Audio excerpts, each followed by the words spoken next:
All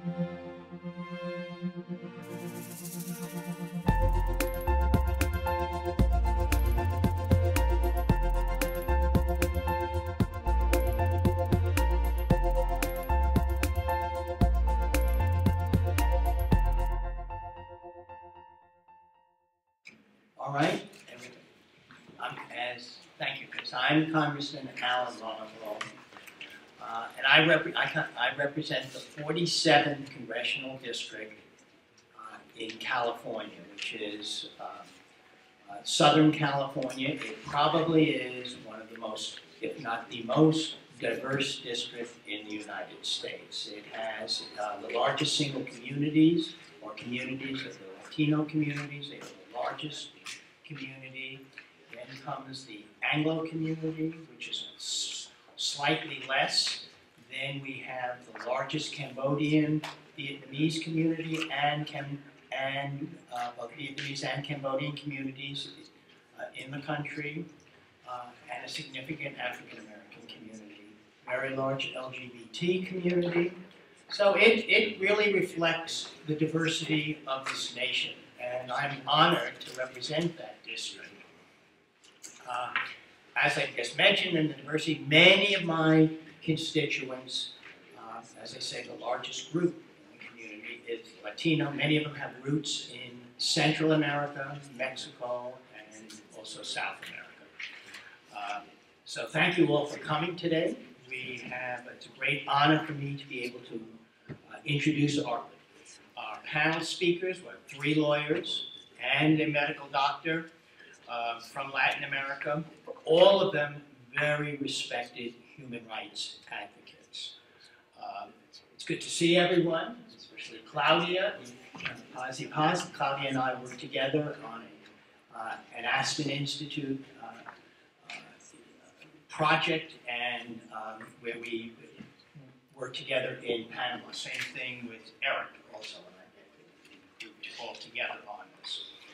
As you know, Claudia is the first female Attorney General from Guatemala, and she exemplifies the stature of the panel members who are assembled here today. I want to thank our moderator. I want to thank Maureen Meyer from the Washington office on Latin America, WOLA, and Eric Olson, who I spent time with in Panama, from the Woodrow Wilson International Center for Scholars. Maureen and Eric will provide more of the detailed background on our esteemed panelists. Human rights, though, is a deep concern for me.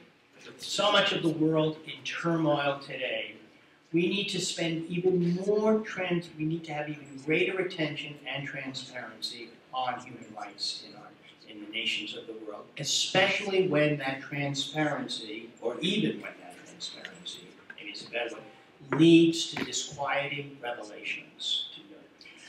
Such has been the case of the mysterious disappearance more than a year ago of the 43 students in the Mexican town of Iguala. We still don't know the full truth about what happened that night, and those responsible have not been brought to justice.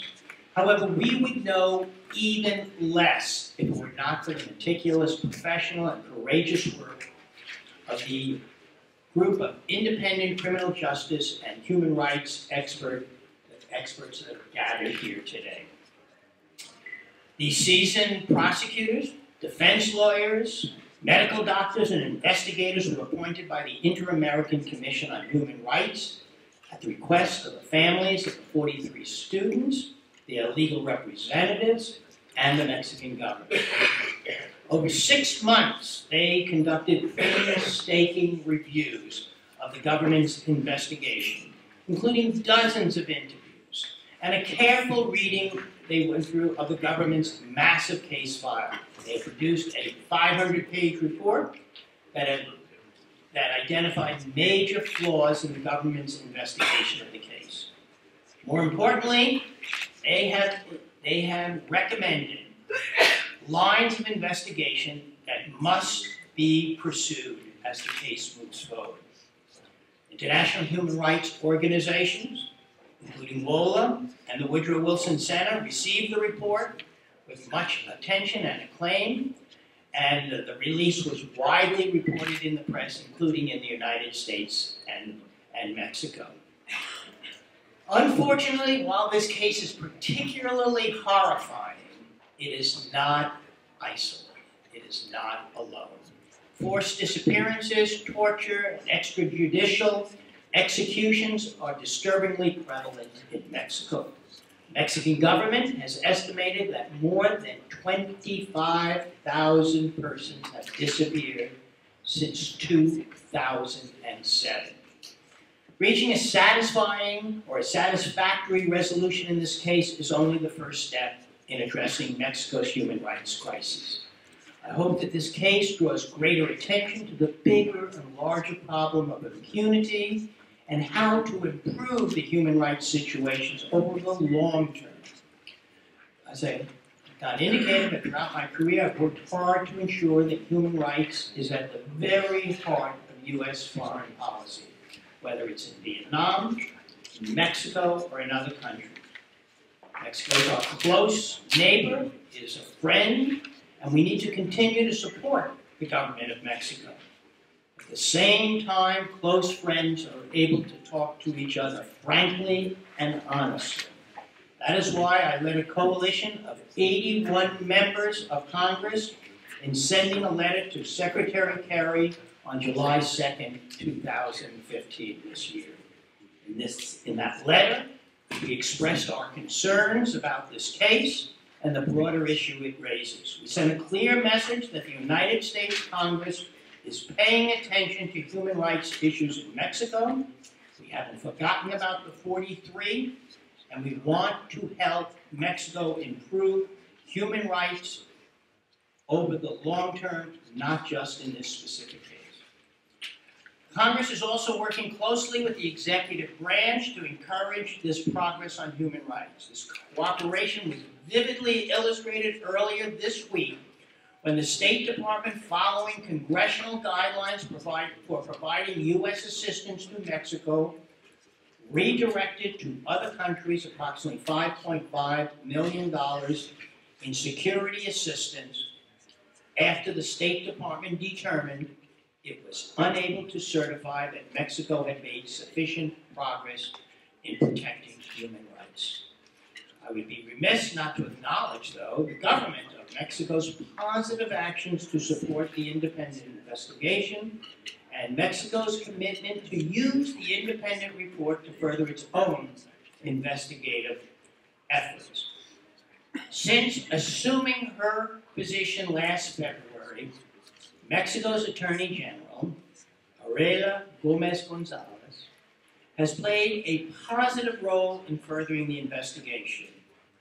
Such an approach is helpful for this case, but it also more broadly for building institutions and the rule of law. So I want to again thank the government of Mexico for its continuing work on this case. Thanks again to our panelists for their hard work and for taking time to brief us on their report. It's an honor having them here today, and we look forward to hearing what they have to say. I'd like to ask Maureen and Eric to do the honors of introducing our panelists and for guiding us in this discussion. Thank you. Thank you very much, Congressman, and it's a delight to be with you again. As you mentioned, we were in the Aspen Institute program in Panama for 3 days, and I had actually the privilege of sitting next to you those 3 days and observing your engagement and interest in all the complex issues we discussed in that period of time. So thank you very much for your own personal commitment to these issues. I'm also delighted as a representative of the Woodrow Wilson Center to join with my colleagues and friend at the Washington Office on Latin America and Maureen Myers, the Senior Associate for Mexico, in co-hosting this event.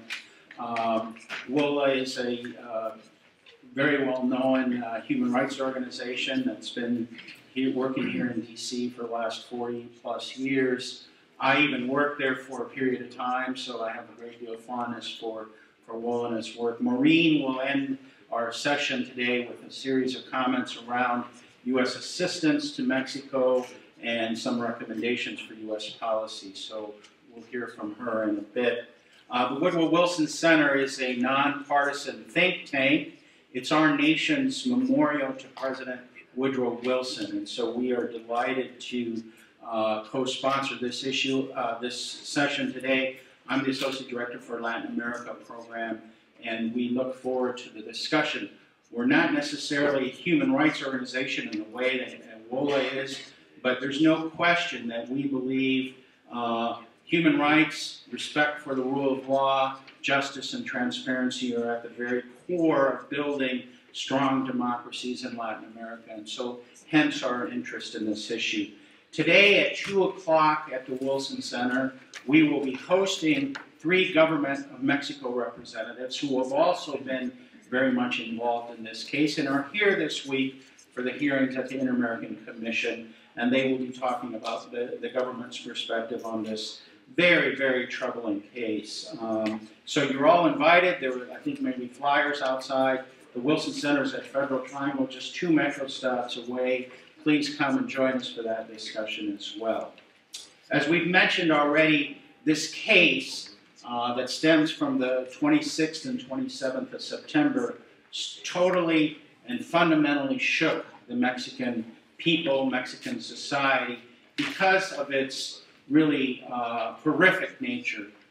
According to government investigators, 43 students at a rural teachers' college were murdered in that period of time, were actually burned to death in a garbage dump outside the city of Iguala. And so in the process of investigation, they have brought before the courts over 105 people who are, in some ways, they believe, involved in this horrific event, violent event. Unfortunately, as you can imagine, the parents and family members of the 43 students have many questions about what really happened that night. And we're not entirely satisfied with the results of the official investigation. And so they sought the support and the protection of the Inter-American Commission on Human Rights, which is an independent arm of the Organization of American States. And in their discussions with the Commission, they decided that they would propose the formation of what has become known as the interdisciplinary group of independent experts that would go back and take a fuller look at the events, the facts around this case. The government of Mexico agreed to this, signed a formal agreement, and has been open, willing to cooperate with the independent group of experts. And that group of experts has been working since the 2nd of March of this year to take a fuller and deeper look at the facts around that horrific case. On September 6th of this year, just over a month ago, the group, the independent experts panel, made their first full report to the Mexican public around what they had found. And their findings were, in fact, quite disturbing, suggesting that there were a number of problems and open questions related to the official investigation. So we are delighted today to have 4 of the 5 members of that independent body to describe to us what it is they found and some of the questions that their investigation has raised vis-a-vis the murder or the disappearance of the 43 students. I'm going to introduce them little by little. We're going to hear first from 2 members of the team who are going to talk about sort of the facts as they see them around the case. Then we'll enter into a little bit of a discussion on analysis into those facts. And finally, one of the members will talk about the future and where they go from there. And we hope to do that in a half hour. So here we go. First, we're going to hear from Dr. Angela Buitrago. She's a Colombian lawyer and prosecutor. She has prosecuted numerous sensitive cases before the Colombian Supreme Court. involving high-level military officials in Colombia and also government officials that have been allegedly engaged in criminal activity. She will lead us off. She will be followed by, again, Claudia Paz y Paz, the former Attorney General of Guatemala, a world-renowned human rights lawyer who, as Attorney General, brought to the Guatemalan tribunals very emblematic cases, including the case of General Efrain Rios Montt, accused of a genocide against the Guatemalan people. So she's got a long history of investigation into very sensitive human rights cases. We'll hear from the two of them, and then in a minute we'll hear from the other members of the panel. Thank you very much. Go ahead. Buenos días. Buenos días. Gracias por invitarnos. En primer lugar, queremos contarles que el grupo, toda la información que ustedes van a tener en el texto que salió definitivo, bueno, parcialmente, porque tenemos una prórroga que es unas conclusiones iniciales. Este texto se basa en los múltiples folios que tenía la investigación. Cuando nosotros llegamos, encontramos 85 tomos con 1000 hojas cada uno de sus tomos.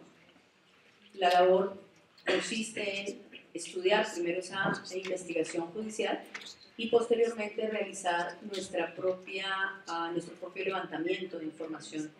Nosotros recibimos información de más de 130 testigos, incluidos los muchachos sobrevivientes, y realizamos una serie de confrontación que es el resultado de lo que ustedes van a ver y el respaldo de cada una de las afirmaciones que hace el grupo frente a las conclusiones a las que llegó en el análisis que se hace. Esta aclaración es necesaria para contarles entonces cómo llegamos a esta verificación de los hechos y a la determinación de cuál en criterio del grupo son los hechos que están probados, los hechos que necesitan demostrarse y los hechos que todavía son incógnita dentro de esta investigación. Me corresponde iniciar con la primera parte de los hechos para contarles un poco cuál es la verificación de lo que hemos considerado si está demostrado hasta determinado momento en la investigación.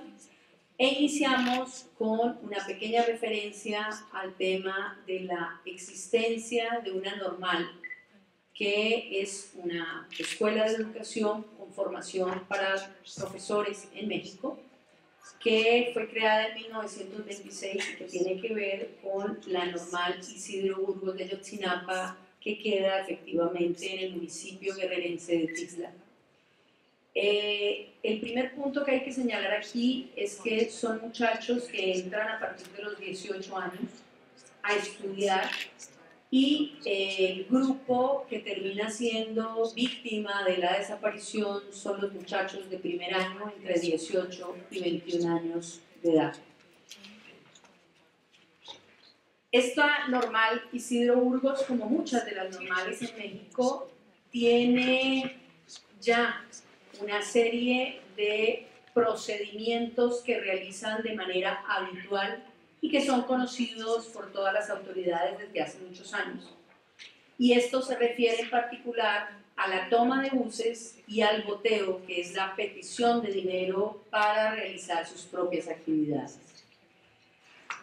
Lo importante de este tema es que hemos podido obtener información de que estas actividades, si bien es cierto, se realizan hace muchos años, también es cierto que las autoridades las permiten y sobre esos supuestos se desarrollan habitualmente estas búsquedas para una manifestación que ellos realizan en conmemoración de una masacre que es la de Tlatelolco, que se realiza el 2 de octubre de 1968, fue esta masacre, y cada 2 de octubre los muchachos se desplazan para efectos de conmemorar esta fecha.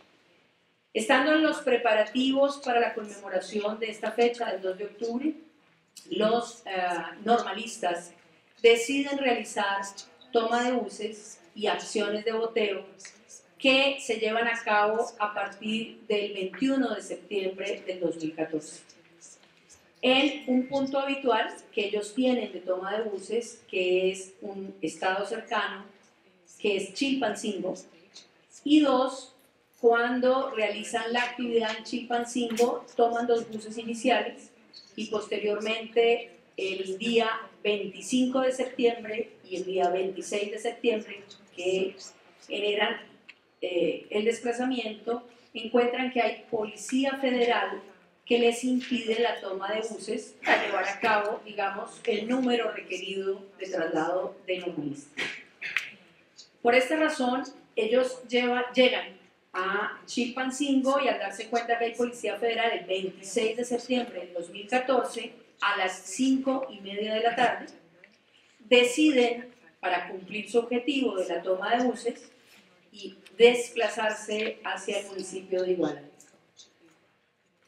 5:30 de la tarde del 26 de septiembre, ellos toman camino hacia Iguala, llegando a la ciudad de Iguala hacia las 7:30, 8 de la noche. En esta decisión de desplazamiento de Iguala se movilizan 2 buses que llevan efectivamente a más o menos 100 normalistas de la escuela rural Isidro Burgos. Se sitúan en 2 puntos del municipio de Iguala.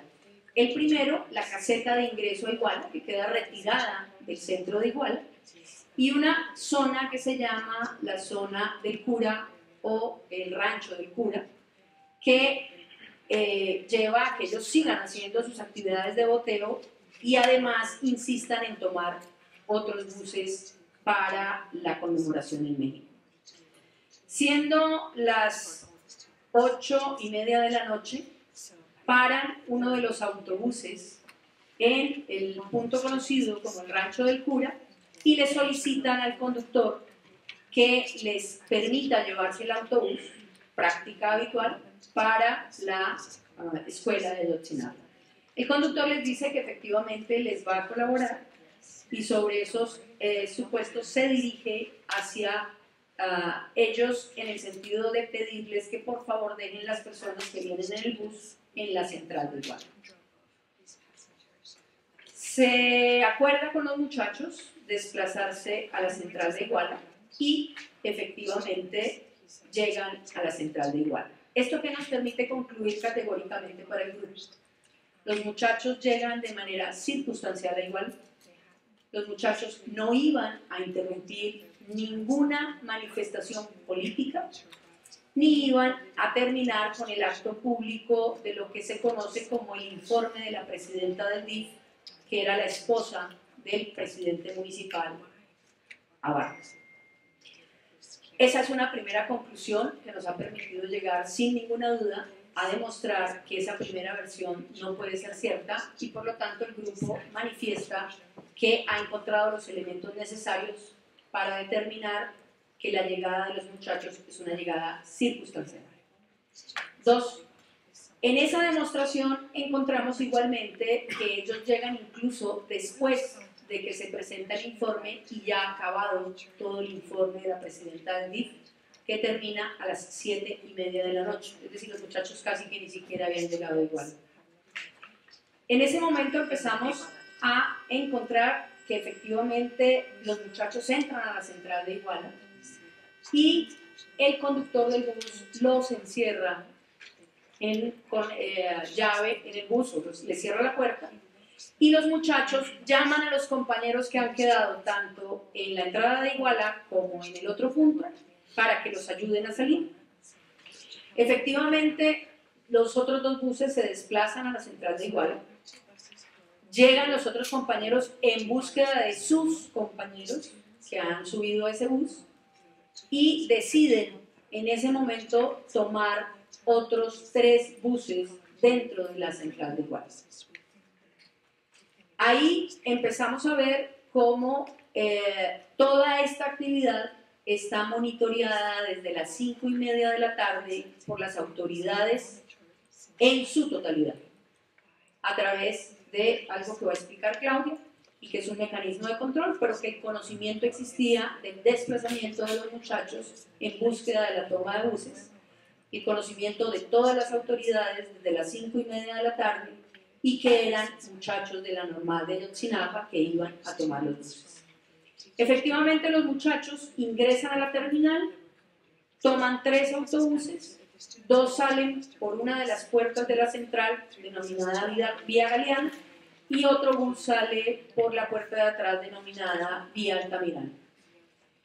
Los muchachos, también quedó demostrado, en el momento en que salen, solicitan a los conductores dirigirse a la escuela normal Ayotzinapa para llegar con esos buses a hacer la preparación correspondiente para la conmemoración del acto del 2 de octubre.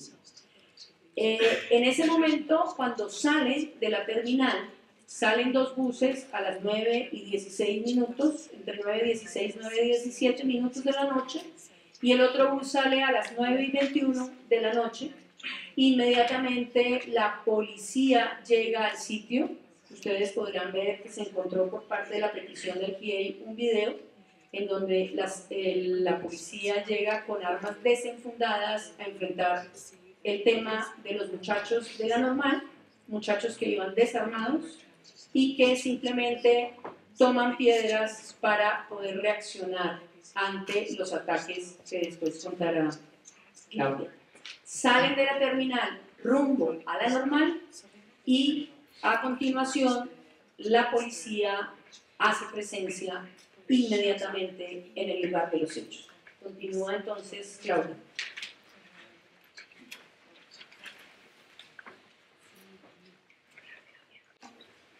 Muchísimas gracias, señor congresista Anandota, por permitirnos esta mañana presentar acá nuestro informe. Muchísimas gracias también por su compromiso con los derechos humanos y con Latinoamérica.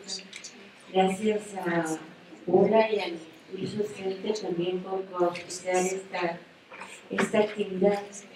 Voy a referirme muy brevemente a los hechos. No voy a entrar en tantos detalles por el tiempo, pero sí quisiera transmitirles que es una situación compleja que se desarrolla a partir más o menos de las 9:15, que salen los chicos de la estación de autobuses, y se desarrolla durante varias horas en varios escenarios. Una parte de la caravana, al salir de la estación de autobuses, se dirige por la calle Juan M. Álvarez hacia Periférico Norte, pasa por el Zócalo, van 3 autobuses y en este momento ya son perseguidos por patrullas de la policía, quienes en un primer momento hacen disparos al aire, intentan detenerlos, no lo logran y comienzan ya a disparar sobre los mismos autobuses. Al llegar a Periférico Norte se atraviesa una patrulla de la Policía Municipal de Iguala, no les deja continuar y se produce una primera balacera donde hay estudiantes heridos. En el tercer autobús también es rodeado por la policía. Los estudiantes que van en este autobús son obligados a bajarse y todos excepto uno son detenidos y posteriormente desaparecidos. Mientras tanto, otro de los autobuses se tomó una ruta distinta, se dirigió hacia el Periférico Sur, en una zona que se conoce como el Palacio de Justicia. También fue perseguido por patrullas de la policía de Iguala. Al llegar ahí, fue topado por la policía y todos los estudiantes de este autobús también fueron detenidos y desaparecidos. Un agente de inteligencia narra dentro del expediente de la Procuraduría General de la República cómo observó que los estudiantes fueron bajados por agentes de la policía y el autobús fue destruido también por agentes de la policía. En este lugar, en este otro lugar que esta escena del crimen que denominamos Palacio de Justicia, de acuerdo con los relatos de los policías de Iguala consignados, había tanto policía municipal como policía federal. Un elemento importante es que el desplazamiento, tanto el desplazamiento de los 3 autobuses hacia Periférico Norte como el desplazamiento de este autobús hacia Periférico Sur, Palacio de Justicia, estuvo siempre monitoreado por el C4, que es un mecanismo de comunicación entre las distintas autoridades estatales, municipales, federales y ejército, y de acuerdo con los registros de este mecanismo de comunicación C4, desde antes que los estudiantes llegaran a Iguala, estaban siendo monitoreados y se tenía conocimiento de cada uno de sus movimientos y sus desplazamientos. Si volvemos a la escena del crimen que ocurrió en Periférico Norte y Juan N. Álvarez, como les decía, los estudiantes del tercer autobús fueron detenidos, fueron subidos a patrullas y, de acuerdo con algunas versiones, fueron trasladados a la comandancia de la Policía Municipal de Iguala. Algunos testigos y procesados refieren que fueron ingresados a la comandancia, otros refieren que solo fueron llevados a este lugar, trasladados por Policía Municipal de Iguala y entregados a Policía Municipal de Cocula, y otros refieren que no fueron llevados a la comandancia, es decir, no tenemos certeza si después de que los subieron a las patrullas de la Policía Municipal de Iguala fueron efectivamente trasladados a la comandancia o fueron llevados a otro sitio. Hay lo que nosotros hemos llamado un quinto autobús que sale también de la central de autobuses de Iguala, pero se retrasa por una diligencia del piloto, toma el rumbo a Palacio de Justicia y al llegar al lugar es detenido, según la versión del piloto de este autobús, es detenido por policía federal.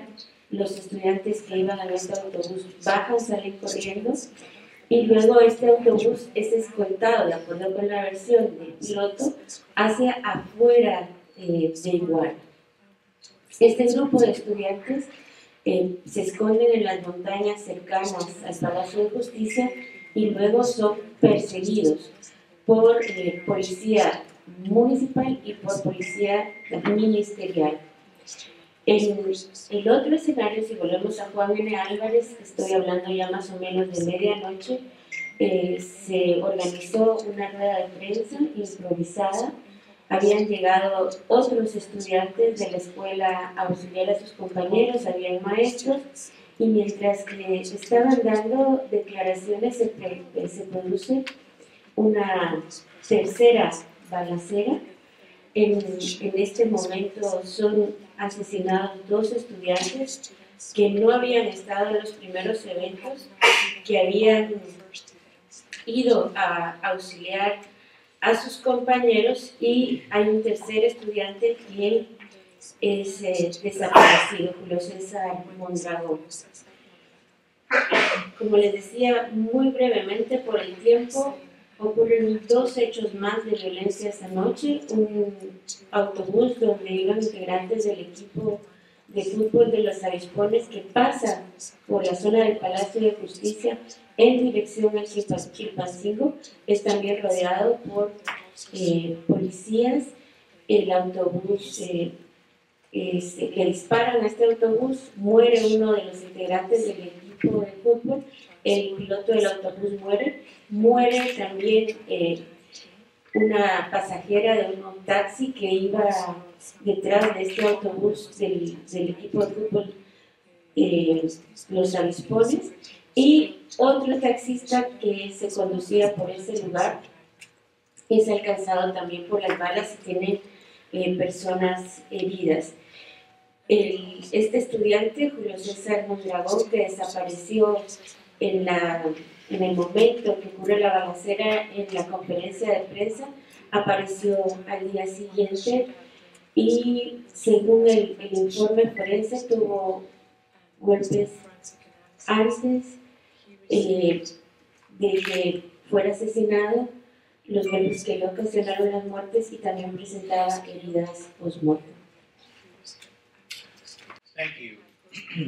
Now let's turn to Dr. Carlos Beristain, a Chilean medical doctor, surgeon, and expert on trauma, socio-political trauma, natural disaster, and human rights violations on mental health. He was the technical member of the team that carried out this independent investigation. Dr. Beristain.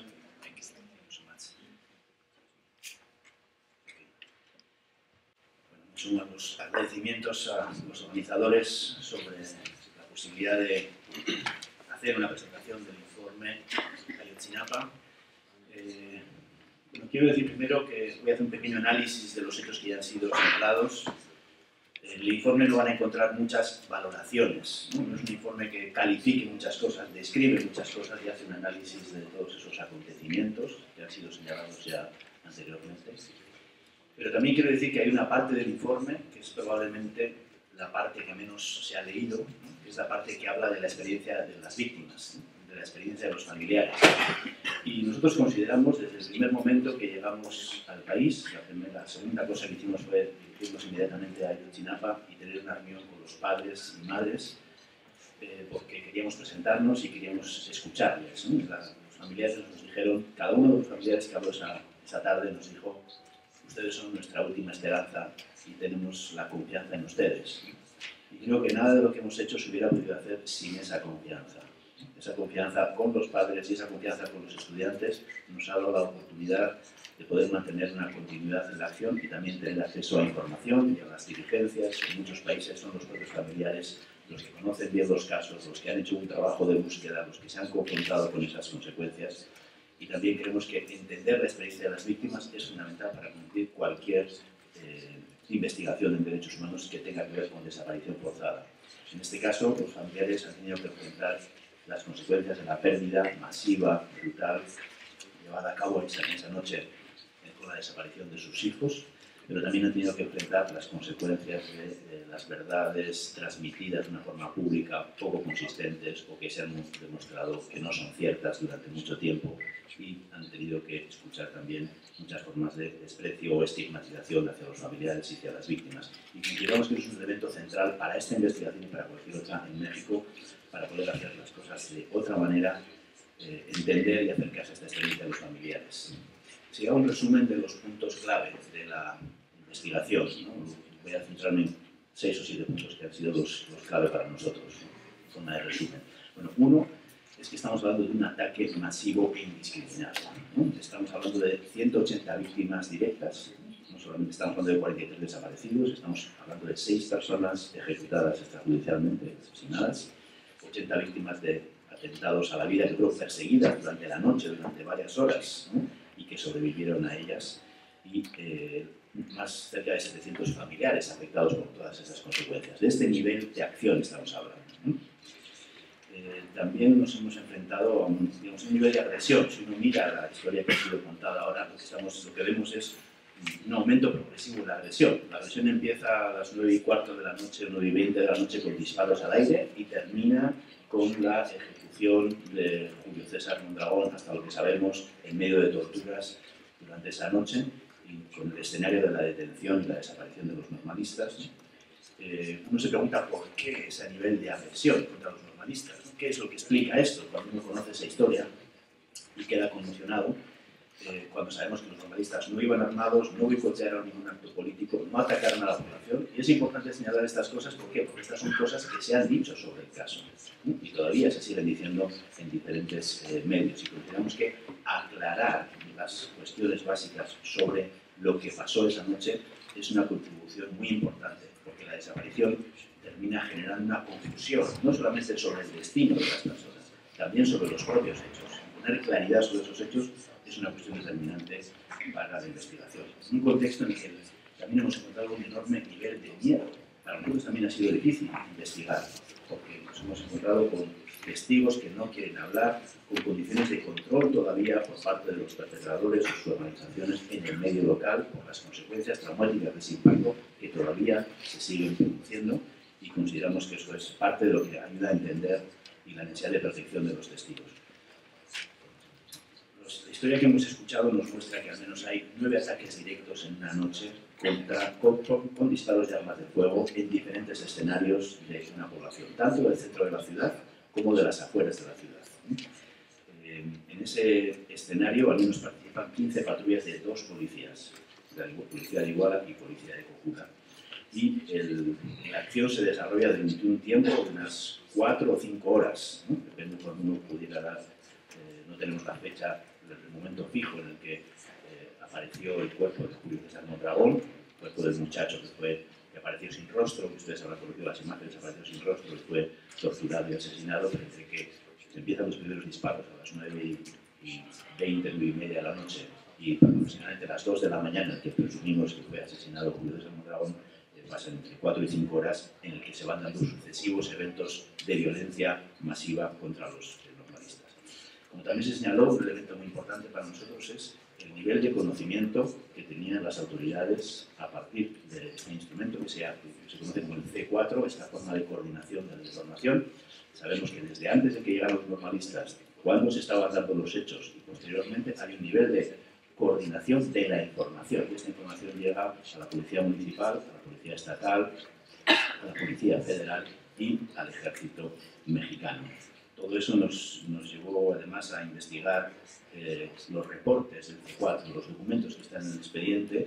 Entrevistamos y tuvimos acceso también a miembros de Protección Civil que señalan que hay una parte de la noche en la cual la información no fue pública para ellos. La Protección Civil no tenía acceso a la información que estaba en el C4 porque esa información estaba bajo control de la Sedena, según se dice en un documento oficial que está en el expediente. Todo eso es lo que nos lleva a señalar la importancia de ver este hecho, no solamente un hecho en el cual está implicada la Policía Municipal. Evidentemente, los hechos que tenemos bien determinados, los ataques son producidos por Policía Municipal de Iguala y de Cojura, pero digamos hay presencia, como ya se ha señalado, de diferentes agentes de fuerzas de seguridad o de ejército esa noche.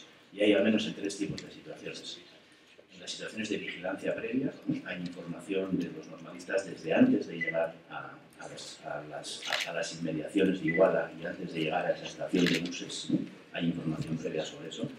Hay presencia durante el momento de los ataques, cuando están sucediendo, cuando los están bajando de un bus, del bus del escenario del Palacio de Justicia, y un agente de inteligencia militar que está observando lo que está pasando, cuando esos muchachos están siendo bajados de forma violenta y están siendo golpeados por la Policía Municipal. Ahí hay información sobre eso y ahí hay, digamos, documentación de entrevistas realizadas por la PGR a miembros del Batallón 27 en la que describen lo que estaba pasando en ese momento y cómo esa información fue transmitida a la cadena de mando.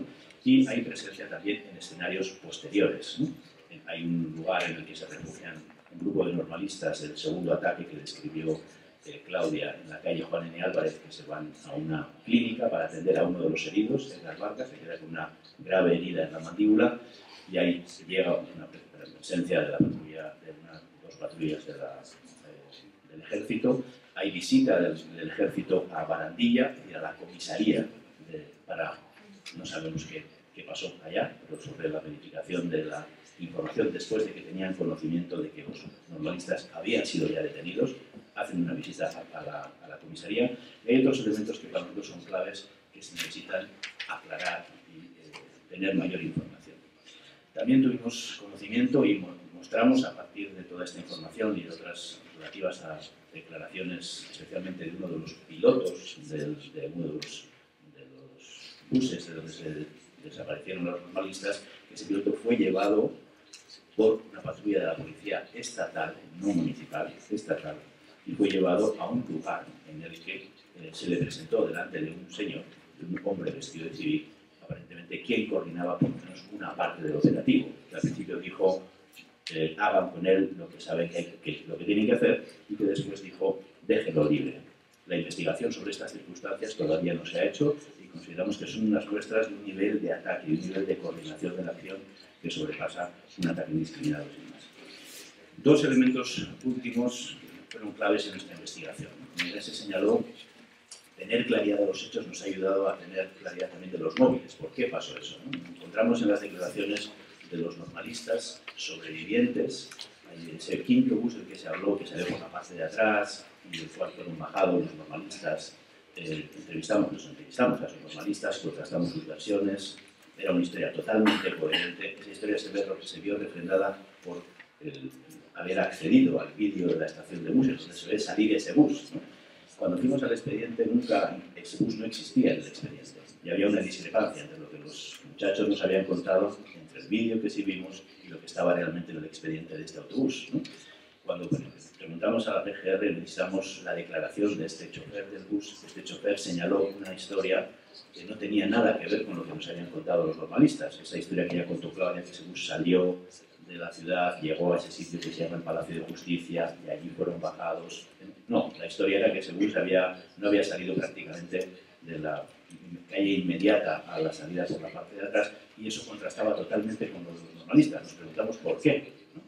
Pedimos una bitácora de la empresa que nos contara qué había pasado con ese bus esa noche, ¿no? Y la bitácora no dice nada, es una bitácora de que salió a una hora antes de la hora que salió y no hay ninguna incidencia de que ese bus fuera tomado por nadie, cuando sabemos que fue tomado por los normalistas, ¿no?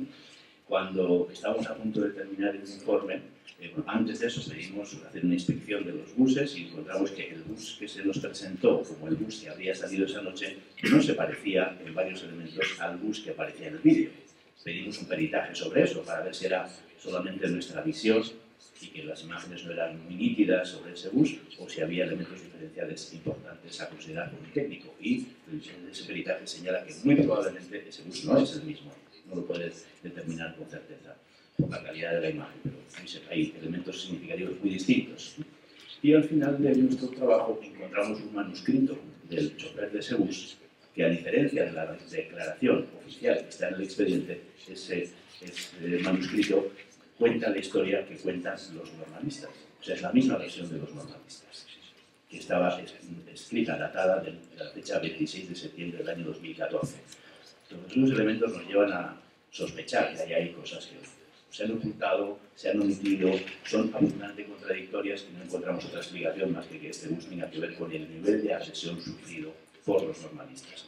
Es por eso que buscamos también información en Estados Unidos sobre procesos de investigación relativos al tráfico de drogas. Todo el mundo nos habló desde el principio que en Guerrero había tráfico de heroína, producción de opio, etc. Y pensamos que tal vez podríamos ver si hay elementos que nos ayuden a ver si hay transporte a través de las rutas del tráfico habituales sobre los buses, o de algunos buses, en el caso de Iguala, y encontramos dos casos, uno en Atlanta y otro en Chicago, que nos proporcionaron informaciones, parte de esa información es pública a través del Departamento de Justicia de Estados Unidos, que señalan que un caso de Guerreros Unidos por tráfico de heroína entre Iguala y Chicago se hizo a través de una empresa, a través de un bus de una empresa que sufrió modificaciones en el bus para hacer el transporte y que no fuera identificado ese transporte. Bueno, todos esos elementos nos llevaron a señalar, aquí hay una hipótesis que no se ha tenido en cuenta y que para los próximos pasos que hay que dar se necesita utilizar, porque esto ayudaría esta no es la única hipótesis que, viendo los fallos y los problemas de la investigación y viendo el nivel general de la acción que se llevó a cabo esa noche, explicaría una buena parte de la acción. Pues no hemos dicho que esa sea la causa determinante, porque eso es todavía algo que hay que aclarar, pero sí que es una hipótesis que debe ser considerada. Y otro elemento para terminar tiene que ver con esa fase, digamos, gris, ¿no? En lo que pasó después de la detención y de que se llevaron a los muchachos en las patrullas, qué es lo que pasó. La historia que entendimos desde el principio era una historia fragilada de la desaparición. Todo el mundo nos contó esta historia que ustedes ya conocen del basurero de Cocula y de que ahí habían sido asesinados, apilados, ¿no? Una especie de pila atroz de cuerpos y prendidos fuego durante toda la noche en los cuerpos, ¿no? Esa imagen que llegó a la transmisión, digamos, de las atrocidades que se habían cometido esa noche en el caso de México. y analizamos las declaraciones de los inculpados. En esas declaraciones tenían muchas contradicciones. Unos decían que los habían matado arriba y otros abajo. Unos decían que habían llegado muertos una parte y otros que no. Unos que habían sido muertos por bala y otros que habían sido muertos a golpes. Unos que habían bajado caminando y otros que los habían tirado desde arriba. O sea, había una enorme contradicción en el modus operandi de esa noche. Y incluso respecto a la leña, donde habían sacado el combustible para hacer eso. Unos decían que habían sido unos plásticos y unas leñas que había allí, otros dijeron que eran plásticos, gasolina o gasoil y leña que había sacado del lado. Bueno, todos esos elementos nos llevaron a hacer una evaluación nosotros también del in situ, a pesar de que habían pasado varios meses, tenemos un peritaje de fuego, es decir, una evaluación por parte de un experto con experiencia al nivel del tipo de investigación que se necesitaba para ver si ese evento realmente había pasado o no.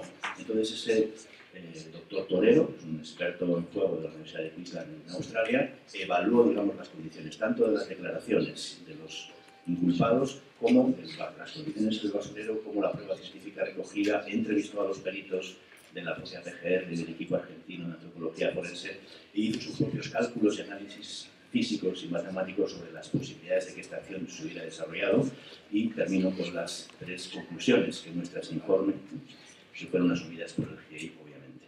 Primero es que no existe una evidencia que apoye la hipótesis generada en base a los testimonios de que 43 cuerpos fueron quemados en el basurero municipal de Cocuna, en esa noche y durante esas horas. Que toda la evidencia que se ha recolectado en el basurero muestran un fuego de varios fuegos, de pequeñas dimensiones con una temporalidad indefinida. O sea, que ahí se había quemado, sí, en diferentes momentos y que eran fuegos pequeños, no el nivel de tira, no el nivel de fuego que se había tenido que hacer con la quema de 43 cuerpos.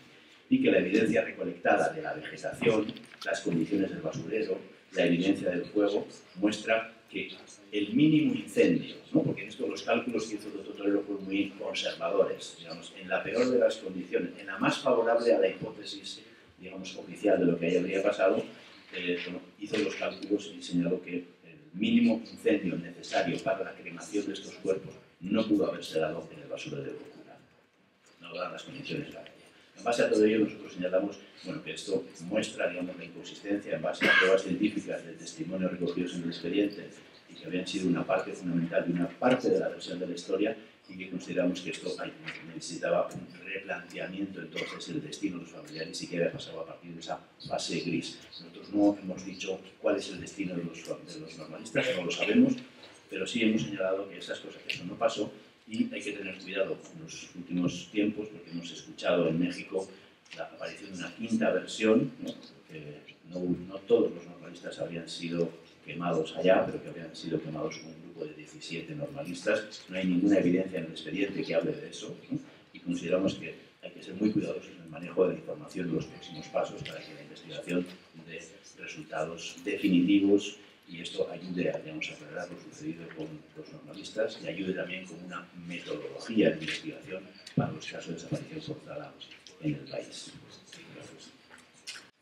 Thank you, Dr. Weinstein, and a quick apology. I said you were from Chile, but you're actually from Spain, so my apologies for that slip. We'll hear next from Alejandro Valencia, also a Colombian human rights lawyer, very connected to human rights work and advisor to the UN High Commissioner for Human Rights in Bogotá, Colombia, and also an advisor with the Guatemalan Truth Commission as well. So Alejandro, thank you. Adelante. Sí, pues, buenos días a todas y todos. 5 minuticos para abrir a las preguntas. Brevemente hacer referencia a las recomendaciones y a lo que viene. Es decir, qué es lo que viene, que es importante. Nosotros en el informe tenemos como 4 apartados sobre el tema de recomendaciones. En primer lugar, unas que hemos realizado durante nuestro trabajo de los 6 primeros meses. Unas segundas vinculadas directamente como con la investigación y búsqueda. Hay un tercer paquete de recomendaciones ya más generales en torno al tema de la desaparición en México. Y el cuarto lugar, digámoslo también como unas bases como para investigar el tema de la desaparición de personas, tanto en el estado de Guerrero como en particular de Iguala. Brevemente, solo voy a mencionar como la segunda, las vinculadas con la investigación y la búsqueda. Nosotros hemos insistido en que hay que unificar la investigación, ¿no?, para que no se pierda la versión integral de los hechos. También hemos insistido en que hay que considerar otras violaciones de derechos humanos. No solo estamos hablando de desaparición forzada, sino hay casos de homicidios, hay casos de torturas, hay tentativas de homicidios, hay encubrimiento, hay obstrucción a la justicia, abuso de autoridad, uso no adecuado de la fuerza, lesiones, amenazas. También pues que hay que agotar, digámoslo, todas las declaraciones testimoniales que hemos solicitado y que todavía no se han realizado, que hay que investigar el posible traslado de los estupefacientes, tal como lo explicó aquí Carlos ahora, que hay que investigar también denuncias por malos tratos o torturas con las debidas garantías, que contra presuntos perpetradores que se hayan producido. Hay que realizar una segunda autopsia a una de las personas que fue asesinada y torturada, el estudiante Julio César Mondragón Fuentes. Hay que replantear, digamos, los nuevos elementos en la investigación, determinar responsabilidades, investigar otros presuntos responsables, investigar el patrimonio de los presuntos responsables, investigar la posible obstrucción a la investigación que se ha realizado. Hay que mantener los procesos de búsqueda, hay que examinar otros lugares compatibles con los restos cremados, hay que actualizar el mapa de fosas y la investigación de casos de otros desaparecidos en Iguala. Hay que incorporar a la investigación fotografías satelitales y tecnologías de búsqueda, y hay que llevar a cabo pues, toda una serie de recomendaciones también que tienen que ver con la atención a las víctimas. Esto como por comentar muy breve algunos de los aspectos que hemos recomendado. ¿En qué estamos ahora y para dónde vamos? En el día de ayer nosotros celebramos una audiencia pública ante la Comisión Interamericana de Derechos Humanos, donde de manera breve pues, presentamos nuestro informe y donde dimos a conocer un acuerdo que como grupo firmamos el día antier, el día 19 de octubre, con el Estado mexicano, que es tendiente pronto como para dar compromisos sobre el seguimiento al trabajo que estamos realizando. Brevemente, ¿qué tiene ese acuerdo? Nosotros en primer lugar, que la investigación sea trasladada de la Secretaría de Investigación de la Delincuencia Organizada, donde hasta ahora se ha adelantado, y sea pasada a la Subprocuraduría de Derechos Humanos. Es decir, y sea investigada pues, como un caso de violación de derechos humanos. Y en ese sentido, pues el acuerdo es crear un nuevo equipo de investigación, con un nuevo personal que desarrolle pues, una línea de investigación que sean más acordes con el informe que nosotros hemos presentado, y que ese nuevo equipo de investigación pues tenga experiencia, sea de confianza de nosotros y de los representantes de las víctimas. Lo otro es que pues, la Procuraduría General de la República ha señalado que quiere realizar un nuevo estudio sobre la dinámica del fuego del basurero de Cocula, y nosotros también llegamos a un acuerdo pues, a establecer como unos parámetros, ¿no? Es decir, frente a ese nuevo estudio, que se establezcan de común acuerdo con la Procuraduría General de la República los objetivos, las condiciones, la designación de los peritos, quiénes van a ser los peritos que van a realizar ese peritaje y como el modo, pues cómo se va a hacer. También, pues, lo más relevante es que a partir de estas condiciones, es decir, de un nuevo equipo y de trasladar el caso a la Subprocuraduría de Derechos Humanos, pues planificar de manera conjunta como una ruta de investigación, ¿no? Teniendo en cuenta, pues, las recomendaciones que nosotros hemos señalado. Otro aspecto bien importante es relanzar la búsqueda, ¿no?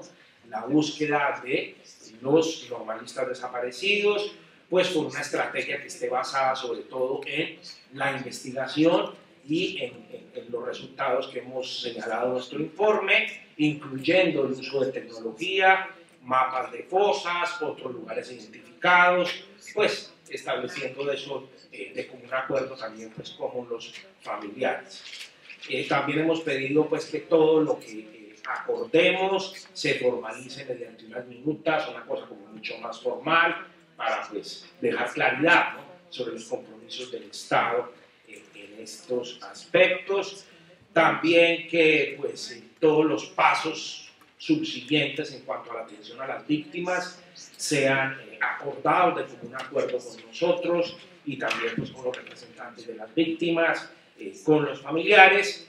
Y un último punto pues que es súper relevante, que es también que el Estado se compromete a mantener como la confidencialidad de la información, sobre todo sobre los nuevos resultados de la investigación, y que primero siempre cualquier información nueva se transmita de manera prioritaria a los familiares antes pues, de darla a conocer como públicamente. Nosotros inicialmente se nos otorgó un mandato de 6 meses. Esos 6 meses empezaron a correr el 2 de marzo de este año, culminaron el 2 de septiembre. La Comisión Interamericana de Derechos Humanos nos dio una prórroga hasta el 31 de octubre y pues los peticionarios, los representantes de las víctimas han solicitado a la Comisión Interamericana de Derechos Humanos que nosotros nos quedemos de manera indefinida hasta que se esclarezca la verdad de los hechos. El Estado solicitó a la Comisión Interamericana que nos quedemos 6 meses más. Es la propia Comisión Interamericana en estas audiencias. Ustedes esta semana están en las audiencias públicas, la semana entrante están las audiencias más internas privadas. En estas audiencias ellos van a resolver, ellos son los que tienen que resolver un poco frente al futuro de nosotros y pues por qué lapso de tiempo nos quedamos. Por lo que nos dan a entender, pues están de acuerdo que el trabajo de nosotros como debe continuar, pues para dar seguimiento, no solo a las recomendaciones del informe, sino a esto último que hemos señalado, a estos compromisos del Estado, pero pues estamos esperando cuál es la decisión definitiva, ¿no?, de la Comisión en cuanto al tiempo a seguir. Pues muy seguramente en los próximos días, incluso Carlos, el colega, ya va a ir a México la semana entrante para continuar como con algunas diligencias en cuanto a atención de salud y pues muy seguramente regresemos en noviembre, pero pues estamos, como les digo, a la espera de que la Comisión Interamericana pues defina un poco el futuro de esto. Y lo dejo hasta ahí, pues porque creo que nos hemos tomado mucho tiempo y para poder abrir a las preguntas.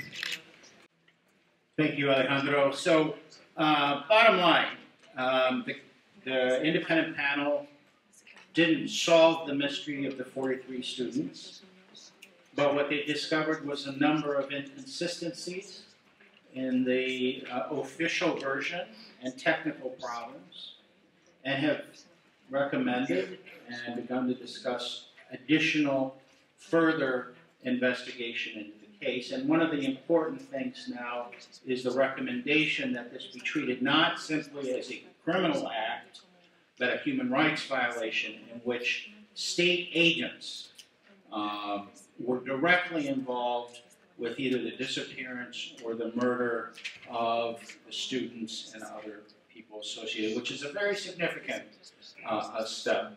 At least that's the allegation. I think they're not drawing a final conclusion, but that's the recommendation, that this be treated now as a human rights case, right?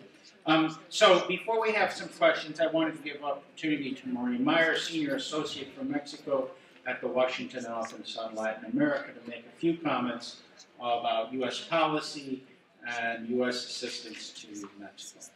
Thank you, Eric, and thank you all for the presentation of a very complex criminal case. I will be brief because I know we want some time for questions. There are an English summary of the report on their webpage as well as on WOLA's webpage, so if you want to get more of the details, I would suggest looking that over. I want to talk just briefly about 2 issues. One is how U.S. is engaging with Mexico on human rights. I think Congressman Lowenthal made clear, there's been members of the House that have been very concerned about human rights in Mexico. The Senate, Senators Kerry and Kirk have also led letters, particularly on this case, to Secretary Kerry, and just underscoring the importance of continuing to raise these concerns both with the State Department, which made known this week their own concerns about the human rights situation in Mexico by deciding to not report on progress being made on human rights. I think particularly given cases like this in terms of lack of progress on forced disappearances in Mexico, lack of progress on addressing the widespread use of torture in Mexico. And so I think just highlighting the need to continue to raise these concerns both with the executive branch of our government, but also with Mexican authorities in your different offices, engagements with the Mexican government. And the other is on U.S. assistance to Mexico. As many of you are aware, the U.S. has provided $2.8 billion, $2.5 billion in security assistance to Mexico since 2008 through the Mérida Initiative. There has been a significant shift in those funds in recent years to look more and more at working with Mexico on addressing some of these structural issues. But I think this case and what it shows certainly underscores the need to, one, continue to work with Mexico on strengthening its investigative capacity and criminalistics.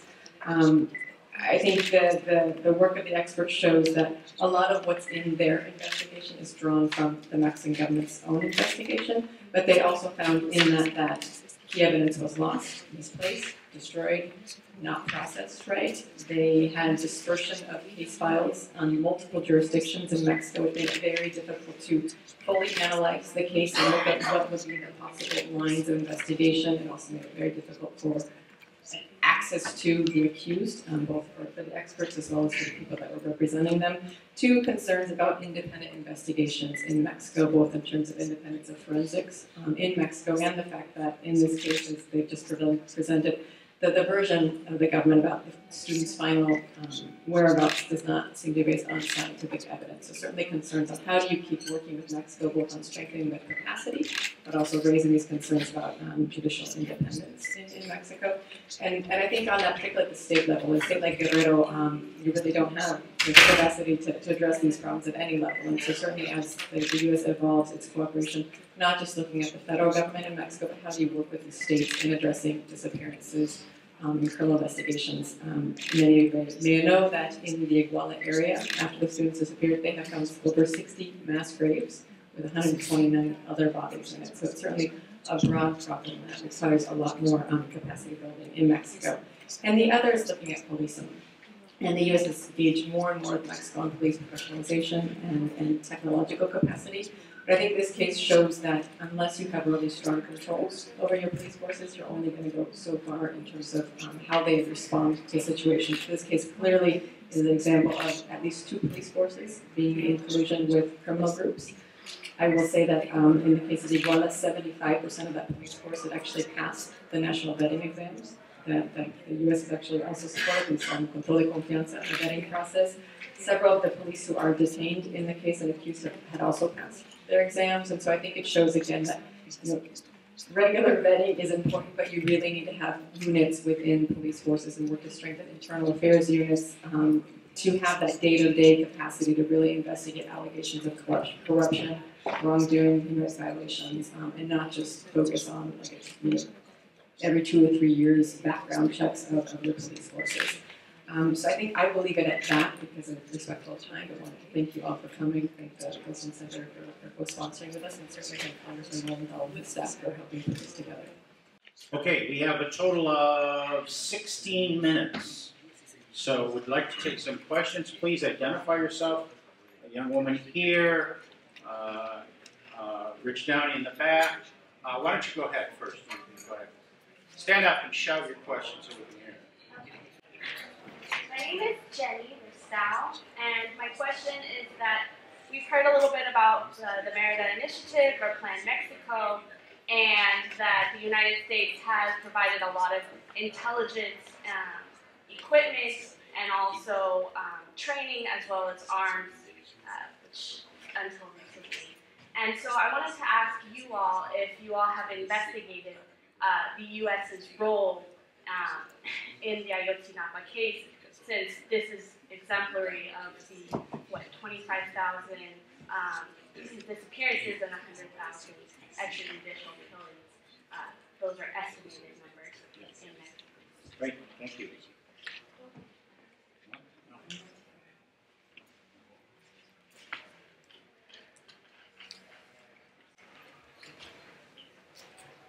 Sí, la investigación del caso hasta ahora nos ha llevado a solicitar, a pedirle a la Procuraduría General de la República que solicite una asistencia jurídica internacional para obtener la información de los casos que han sido investigados por autoridades de justicia de Estados Unidos, precisamente para esclarecer este posible móvil que no se había incluido en un inicio de la investigación y que era que uno de los autobuses llevara o dinero o heroína y que se utilizaran los autobuses para el tráfico de heroína desde Iguala hacia la ciudad de Chicago. Esa es la asistencia que hemos solicitado a través de la Procuraduría mexicana hacia autoridades del Departamento de Justicia de Estados Unidos. Colonel Downey. That's right. My name is Richard Downey, I'm from Delphi Strategic Consulting. Y mi pregunta es para el equipo de investigación, entonces voy a darles oídos.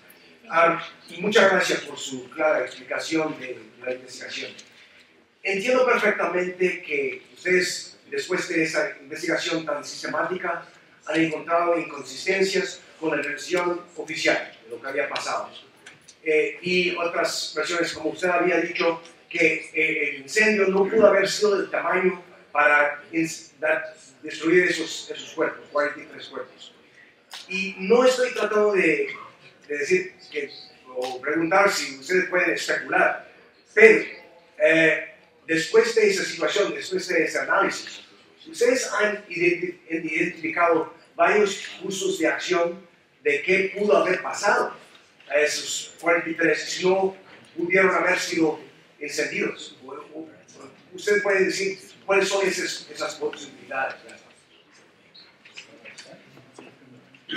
Como bien dice, gracias, no podemos especular sobre estas cosas. Nosotros creemos que hay que volver hacia atrás, ¿no?, en algunas de estas versiones y de los hechos, y hay que tomar rutas que no se tomaron en su momento para la investigación, porque todo se concentró presumiblemente en este hecho que había sido declarado por 5 de los inculpados como un hecho determinante. Hay que volver hacia atrás y ahí hay varias líneas de lo que pudo haber pasado que no se siguieron, que es parte de lo que nosotros estamos proponiendo. Obviamente no podemos dar mucha información sobre cuáles son esas líneas, pero sí hay varias de esas líneas que vamos a proponer de forma confidencial en este momento cuando lleguemos de nuevo al país, dentro de un acuerdo de trabajo con la PGR para la búsqueda y para la investigación de esas otras líneas que sí consideramos que están claras, pero no podemos darle más información ahora sobre cuáles son esas líneas que vamos a plantear. Pero están ahí y forman parte de la agenda de trabajo para los próximos tiempos.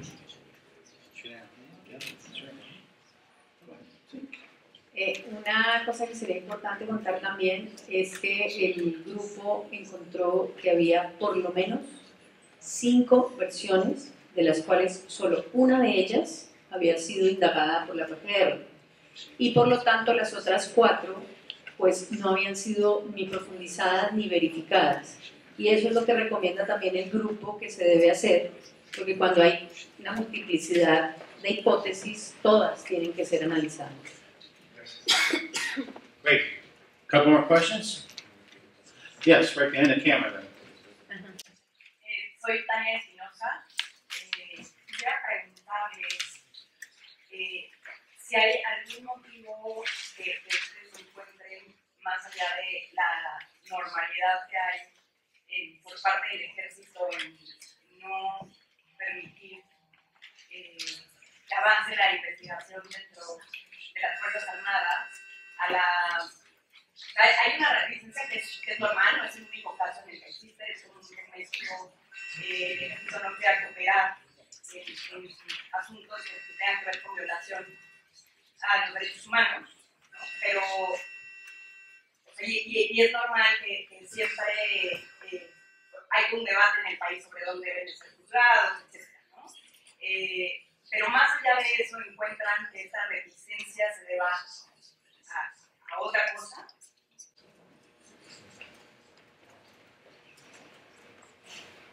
Nosotros hemos tratado de, no juzgamos las hipótesis sobre qué es lo que puede pasar o no. Consideramos que es muy importante para México y para el país que no haya áreas que no se pueden explorar.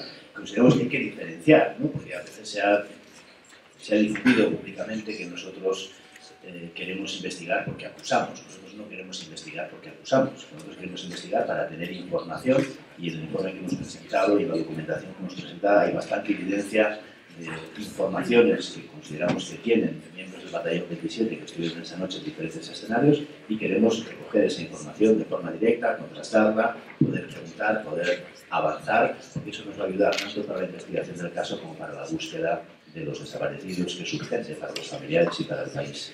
No consideramos ni hemos querido dar ningún paso para politizar ninguna discusión, y lo que hemos hecho énfasis siempre a los agentes del Estado con los que nos reunimos periódicamente en una relación de buena colaboración, cuáles son las razones por las cuales queremos hacer esas entrevistas y tener esa información.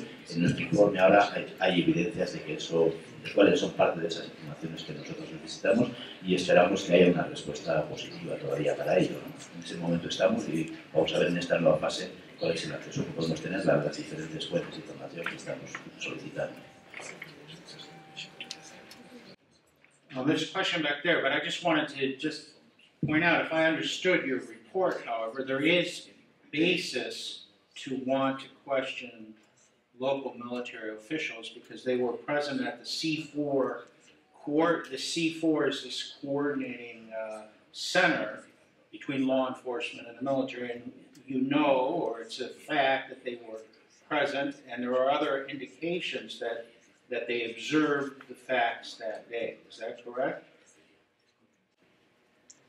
Exactamente, de las declaraciones que ellos presentaron ante la Procuraduría General de la República, a nosotros nos es evidente que ellos estuvieron presentes en varios de los escenarios del crimen, el Palacio de Justicia, el Barandillas, el Juan N. Álvarez, y tenían también información previa y tuvieron información posterior porque son quienes custodian los primeros a llegar, por ejemplo, a la escena del crimen de César Mondragón Pontes. Entonces nuestra solicitud es precisamente para esclarecer, nos ayudaría esa información para esclarecer los hechos, pero también nos darían elementos fundamentales para la búsqueda, para continuar con la búsqueda. Until this point, you have not been able to interview them, correct? No, lo hemos solicitado en 6 oportunidades y no se nos ha permitido realizar las entrevistas. Lo reiteramos en la reunión con el presidente Peña Nieto y estamos esperando aún una respuesta. Again, you're not accusing, you just want to be able to interview. I'm sorry. Yes, ma'am. My name is Emma Granja. Yo soy egresada de la Escuela Normal de la Susana, y los normalistas siempre hemos sido una piedra en el zapato del gobierno, ¿no? Los maestros también. Entonces, lo que no entiendo es que estoy segura que otras escuelas normales estaban haciendo la misma trayectoria, ¿no? Para honrar a los muertos del 2 de octubre. Entonces, ¿por qué ese grupo en particular? Why did they tag them? I mean, what was about them that made them be, point to something? Thank you.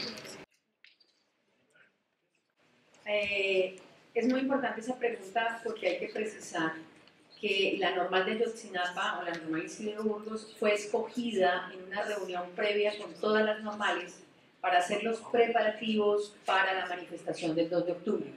Entonces, como era el sitio más cercano a Ciudad de México, escogen que sea la normal Isidro Burgos la que haga el acondicionamiento y la preparación para esa manifestación. Por esa razón estaban encargados por todas las demás normales que se habían reunido en los principios del mes de los primeros días del mes de septiembre, para que sean los muchachos de la normal Isidro Burgos los que hagan los preparativos, consigan los buses, consigan el dinero, se reúnan vísperas de la manifestación, todas las normales, en la normal Isidro Burgos, y salgan de allí hacia México porque la distancia es de 2 horas vía Ayotzinapa. Vidi in the back, and then we'll come to you next, okay? Gracias. Soy Liliana Ríos, soy fellow del Wilson Center y directora general de México Cómo Vamos, una organización de la sociedad civil en México. Mi pregunta es, ¿cómo ustedes ven el éxito?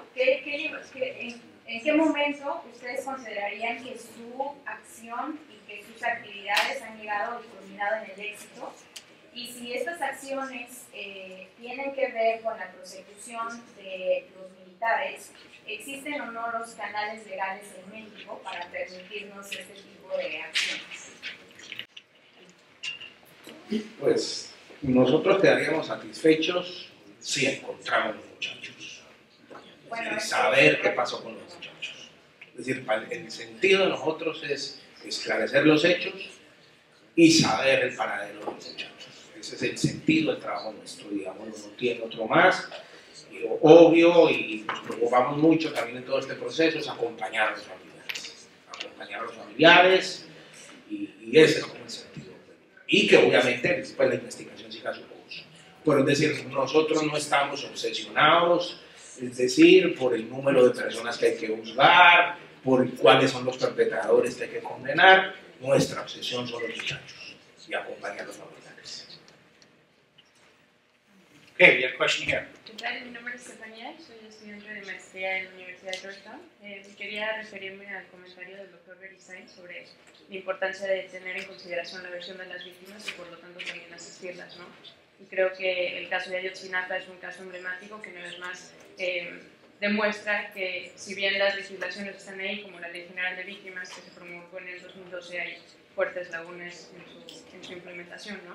Entonces quería saber qué avances han visto en materia de asistencia a víctimas por parte del gobierno y si se ha estipulado en las minutas a las que se refirieron con el gobierno como que ciertos avances de aquí a su tiempo en el país.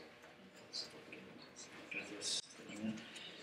Hemos avanzado también en ese caso, ¿no? Partíamos de una situación en la que uno de los impactos más invisibles, tal vez, pero más determinantes del caso es la falta de confianza o la desconfianza.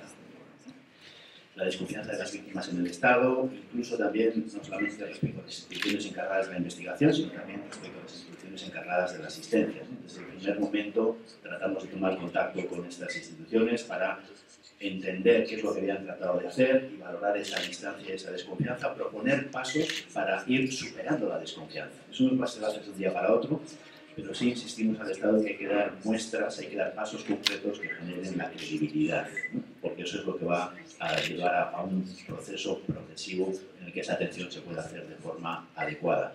Teniendo en cuenta que la atención a las víctimas no es solamente la atención que pueda dar la CEAP en términos de la atención en salud, la atención social, etcétera, sino que tiene que ver con el trato más global de las víctimas en términos de la investigación, su participación, el uso de las versiones sobre los hechos, o sea, todas las cosas que han golpeado. Digamos, hay que las dos líneas serían aumentar, digamos, la capacidad del Estado de atender a las víctimas en un sentido positivo, siguiendo los estándares internacionales, y disminuir las formas de victimización secundaria que en el proceso se han dado para los familiares. En ese proceso hemos ido avanzando. Hay un impacto invisible, si quieren, del trabajo de nuestro equipo, que ha sido generar espacios de confianza. Cuando llegamos al país no había posibilidades de los familiares de hablar con la Policía Federal, no había espacio para hablar con la Procuraduría, los normalistas no tenían el espacio para hablar con o las condiciones para dar declaraciones ante la PGR. Nuestra presencia ha contribuido, digamos, a generar esas condiciones de confianza, y ese, si quieren, es un impacto invisible pero muy importante que toca uno de los centros del problema de México, que es la desconfianza de los familiares en general, no solamente en el caso de Ayotzinapa, y la importancia de que existan mecanismos que contribuyan a crear esas relaciones de confianza que hay que reconstruir, que son claves para cualquier investigación y para la democracia mexicana. We have time for one last pressing question. Oh no, Claire's waving at somebody. Maureen, do you have a last? Is there one? Oh, what's your name, please? Chris Wilson with the Mexico Institute at the Woodrow Wilson Center. Thank you very much for the opportunity to be here today. My question is basically about your experience during the process of investigation. What were the biggest challenges that you all faced in your effort to be able to find the facts in this case? Access, physical security, I don't know, what was your experience like in the process? Quizás uno de los mayores desafíos es que la investigación en México sigue siendo sumamente formalista. Nos enfrentamos con un expediente que tenía, cuando llegamos, 85 tomos, cada tomo son 1000 folios, y en eso había información muy relevante, pero también una documentación de la investigación que es muy burocrática. Se mandó oficio, se contestó oficio, ese fue un desafío muy fuerte. También la investigación, hasta donde ha sido presentada ante el juez, en este momento está basada en su gran mayoría sobre declaraciones testimoniales y confesiones. Y para nosotros ha sido muy importante, dentro de nuestras recomendaciones, que se haga una mayor utilización de la evidencia científica, que en algunos casos la hay, pero no es el sustento del caso hasta este momento, es más en las declaraciones de los presuntos perpetradores. Ese ha sido otro de los desafíos. Quizás uno más de esos desafíos que hemos encontrado también es la ambigüedad en las líneas de investigación. Ese es el mayor problema que vemos en el descubrimiento de la verdad, de lo que sucedió. Y quizás la comodidad del investigador en trabajar solo con la confesión, lo que implica que así la confesión le esté mostrando que hay cosas que no pueden ser lógicas, simplemente se sigue sobre la confesión y no hacen ninguna otra investigación en el campo. Entonces, eso yo creo que es el mayor problema que hay realmente. Okay, I just want to say again a word. Oh, okay. You always wait till time. Okay. The very distinguished Mexican journalist Pepe Lobo, José Lobo, Just has a quick final question. Una pregunta sobre, quizá para Eric or probably Maureen or even the panelists. I'm doing it in English for the sake. What's the significance of the case itself for the larger inter-American context on human rights? Is this a new type of support that the Inter-American Commission can provide? Can this be a model case for others? How do you see your group? You want to go ahead? I mean, I'll answer too. We actually talked about this morning, so it's great. No, I do think it is it has been very important for the Commission to do this work. It has been backed up by the OAS. The OAS General Secretary is very supportive of this work. I think it shows that international assistance in very complex or human rights cases can be effective in helping bring more truth, or at least understanding where you need to go with these investigations. The experts have been asked already for help on many other cases in Mexico, but also in the region, and I do think it is something for the Commission to consider as this case moves forward, and then as they close off this work at some point, can you replicate this very so far successful or beneficial model for other cases in the region? Yes, I would just add to that, if you look at any of the public opinion surveys, there's a very low level of public confidence in the justice system in Latin America. And Dr. Beristain talked about the fact that people don't trust their judicial authorities. The U.S. has been funding these kinds of programs for the last 30, 40 years, and building that trust in justice systems has been extraordinarily difficult. I would be the last one to say we've got to replicate exactly what was happened here in other countries, but there's got to be some kernel of truth in the notion that you can develop a trustworthy, scientifically, factually based capacity to investigate extraordinarily difficult and sensitive cases in Latin America, or anywhere in the world for that matter. The experience of Guatemala with their anti-impunity commission that investigated and discovered corruption in the presidency, led to the president's downfall just a month ago.